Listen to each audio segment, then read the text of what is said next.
A leader with an iron fist, a political street fighter, former Prime Minister Lee Kuan Yew has been described as all that and more, and it is undeniable that without him, Singapore would have been very different today. Whoever governs Singapore must have that iron in him, or give it up. This is not a game of cards. This is your life and mine. I've spent a whole lifetime building this. And as long as I'm in charge, nobody's going to knock it down. The first 10 years after Singapore's independence was a period that saw the most rapid transformation. As Prime Minister, Mr. Lee's immediate priority was to build the economy, provide housing, healthcare and education, and create a nation.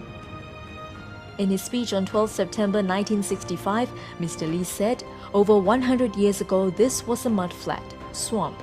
Today, this is a modern city. 10 years from now, this will be a metropolis. Never fear." Mr. Lee courted multinational investors to upgrade Singapore's economy from mass manufacturing to high-tech industry and build the region's finest infrastructure, including a world-class airport, shipping port, roads and communication networks. He established a public housing system, the Central Provident Fund, a savings pool for citizens, and developed a comprehensive health and education program. To build up the nation's defense, Mr. Lee established an armed forces and instituted compulsory national service in 1967, a conscription program for male citizens when they reached the age of 18. Mr. Lee envisioned that a clean and green Singapore would carry a competitive advantage, and what followed was the launch of a tree planting campaign to green the city. Today, Singapore is an internationally known garden city, clean and teeming with greenery. The infrastructure was built. Welcome back to Philippines Uncut. I'm Buddy Kunana. Tonight's topic is remembering Lee Kuan Yew and the Singapore story. And joining us still is Orion Persson-Bloom, the founder of Correct Movement and longtime resident and OFW in Singapore. Yes. Welcome back, Orion, to our third Thank and you, buddy. last segment. Wow, what a video, no? What we watched. Oh, yeah, I mean, totally. we just had a snippet there of Mr. Lee in action giving a speech. And I have to say, what a man, no? I mean, the way he just put ownership to his vision. And I was telling myself while watching it, if that's the kind of leader, you know, that's the kind of leader I could follow into hell. Oh, yeah. Later, right? Yeah, I absolutely. mean, inspiring, no? And I'm not even Singaporean. No, honestly, the guy really had a very good vision, and he was very pragmatic and practical minded. So he basically looked for methodologies that worked. So if something, let's say he tried something and it didn't work, he will change course. Okay. One of the things that he was observing before was that a lot of people in the third world were talking about nationalization of industries, you know, getting rid of foreign investors and all that. And then he was looking at, does that really make sense? You know, so one of the things he did was he asked help from the UN development program. Okay. And they actually assigned to him this economist, this Dutch economist named Albert Benzemius. And he gave him these insights that why don't you bring in more foreign investors and create an environment that shows to the rest of the world that you are not foreigner averse. Okay, so one of the things that Lee Kuan Yew did, upon the advice of Dr. Albert Benzemius, was to not change the names of the streets in Singapore. Nice. So whatever were the old British names, they were retained. It's a signal. It's a signal that you like continuity with the past. Continuity, yes. Right? Oh. And then the other thing was the statues of Sir Stamford Raffles were not to be removed, because he basically wanted to show we are not, just because we're now independent, we're going to be getting rid of all the foreign stuff. We want foreign investors to come in, because those foreign investors will come in to create jobs for our people. How open has Singapore been? I mean, Extremely open. Even from the onset. It was from its inception. It was from its inception. Yeah. They did have a few protectionist policies before, because prior to Lee Kuan Yew, there was another guy who was kind of on the more socialist side. But when Lee Kuan Yew came into power, he realized he needed to really create so many jobs for his people, especially when the British said, okay, Mr. Lee, our British bases in Singapore, we are planning to pull them out because we don't anymore have a budget for overseas bases. Overseas bases the and all British that. Empire was shrinking. Yeah, British Empire was shrinking, and we don't have a need for them anymore. So we will have to decommission our bases. And Lee Kuan Yew said, "Oh my God, how is that going to be for the people, so many thousands of Singaporeans working in those bases, and all the other ancillary businesses Sure. based on To that. support the bases. Yeah. And then that's where he thought, okay, he asked the British, please stay here a little longer, try to extend a bit. In the meantime, I'll think of another way to give jobs to my people. And that's where he thought of bringing in foreign investors. And so in Singapore, is it possible I mean, for foreigners to own land and Well, all that? land is very scarce. So even Singaporeans can't really own land anyway, right? Prohibitive. Prohibitive. I mean, The because costs of the are really cost, prohibitive yeah. now. It's possible for Singaporeans and foreigners to actually own land. Let's say if I had enough money, which I don't, okay, I just want to make that clear. If I went to Singapore and I wanted to buy a house, a house, I could, as a Filipino, I could buy You a could house actually. there. Yeah. Now, in many cases, there is a reserve clause in the. I mean, the government can basically say, "I'm sorry, but this particular place is gazetted or planned for zoned for something zoned else. for Sure, something else. sure. In a few years, this is going to be redeveloped. So, I mean, if you own it now, it's soon going to be demolished. Yeah. So, But it's not like here where foreigners can are own really land. not allowed to own it. And some industries, like for instance, media for one, and things like that. I mean, there is no foreign ownership allowed. Yeah, Things yeah. like that, no? Now, in Singapore, they actually allow a lot of businesses to be 100% owned by non-Singaporeans. I mean, they don't have this 60-40 kind of thing in their constitution or even in their laws. They don't have that. In Singapore, the openness to foreign investors is the reason why there are so many jobs available, such that sometimes the jobs have overflowed, so that this is the only number. This is the number of Singaporeans you have. They got to import and the Filipinos. number, yeah, they the got to number. import people like you. Yes, exactly. Singaporeans are like this. The number of jobs are like this, so they have to make up for the difference by bringing in Filipinos and everyone else. Yeah, there you go. Wow. That's- And so it's funny because here in the Philippines, the whole, the main argument people have against, in favor of this protectionist policies we still have is that, if we open up to foreign investors, then perhaps We'll lose ownership of everything. We'll lose ownership because they'll come in and they'll take everything over. And that kind of thing. obviously that hasn't happened even in Singapore. So Yeah. in Singapore, It's such a small place. which is a small place, Lee Kuan Yew himself has said that it's because we brought in foreign investors to come in that many ordinary Singaporeans were able to set up other businesses that serviced the needs of these companies. So these company sets up. There are several Singaporean entrepreneurs.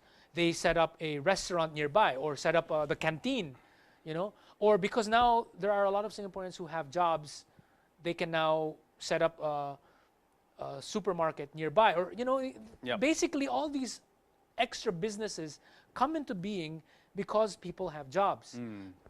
It doesn't matter who started the main business. Like, let's say a foreign investor comes in and sets up a big factory somewhere. The thing is, people in that area now have jobs, and that community can now thrive.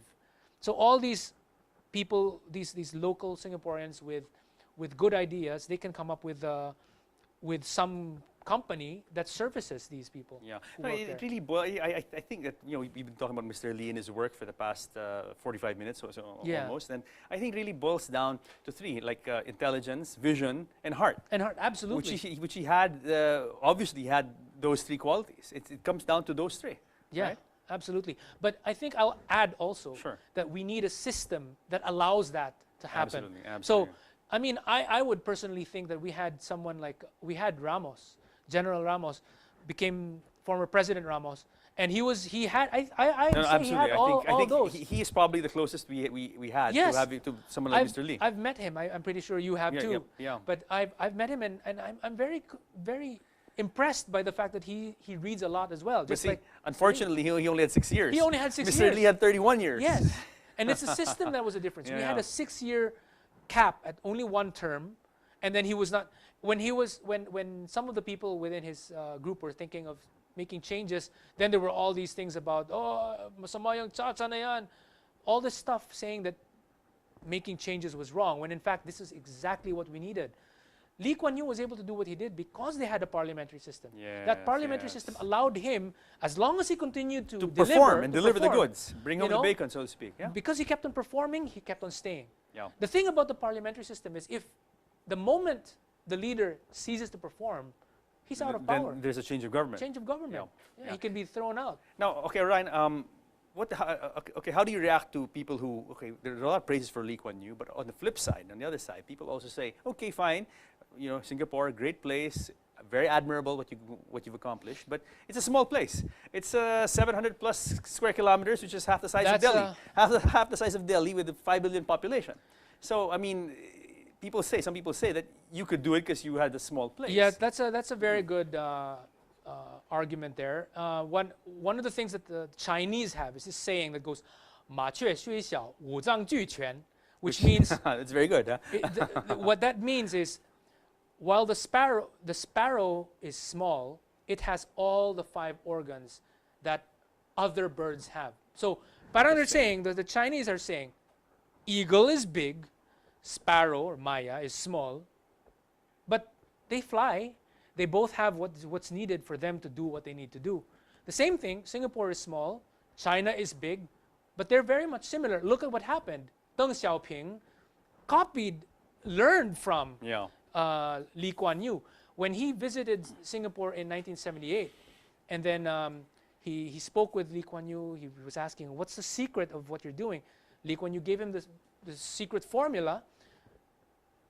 Immediately, the year after, Deng Xiaoping went back to China and did the same things that he was told. I guess the recipe for success is universal. It's universal. Maybe for bigger countries, it will take a bit longer. Maybe longer, right? yes. Let's give it that. But basically, the principles that one needs to have put in place for a successful society, as Singapore has demonstrated. Exactly. I'll give an example. Another example is Malaysia. Malaysia under Mahathir Mohamad, it was basically, it's a bigger country than Singapore, but Mahathir had the same kind of vision, very similar thought processes as Mr. Lee. And he did a lot of the same things that Mr. Lee did in Malaysia, which is much bigger.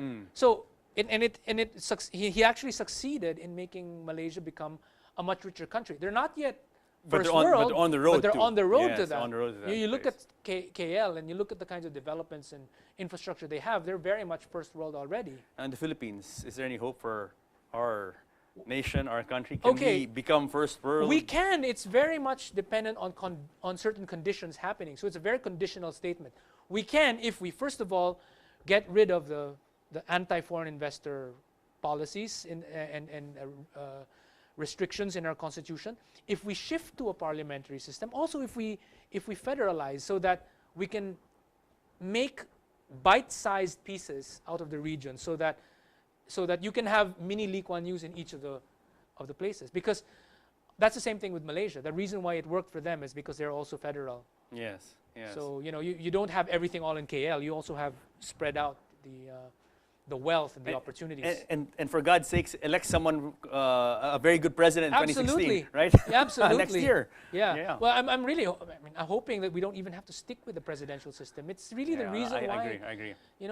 We can't continue with this system. This is a system that has plagued the countries of Latin America and Africa, such that they're all third world. Yeah. When are we going to join the first world? We have to shift to a system that allows very good observation. Very good observation. To happen. Okay. Orion, thank you very much for coming to the show. Unfortunately, such a nice topic this, but time goes by quickly when we're all energized and pumped up. Huh? But I'd love to have you on the show when your next trip back to Manila, and then we can talk more about Singapore, and hopefully the viewers and all of us, we can learn from their example. No? Absolutely. Thank you very much, Ryan.